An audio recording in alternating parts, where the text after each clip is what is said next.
Mans ideālākais apgaismojuma veids – saules riets ap Jāņa laiku. Gaisma teātrī ir galvenais instruments, lai aktieri vispār būtu redzami. Aktiera interesēs ir būt gaismā. Jebkurš režisors ļoti lielu nozīmi piešķir tam, kā tiek apgaismots viņa izdarītais darbs. Bieži vien gaisma ir tas instruments, kurš arī palīdz uztvert izrādes vēstījumu.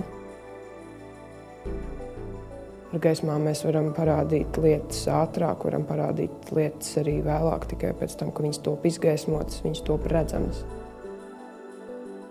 Cilvēks, kurš ikdienā lasa grāmatas, viņš ir spējīgs domāt un spējīgs adekvāti reaģēt uz to, ko viņam piespēlē dzīve.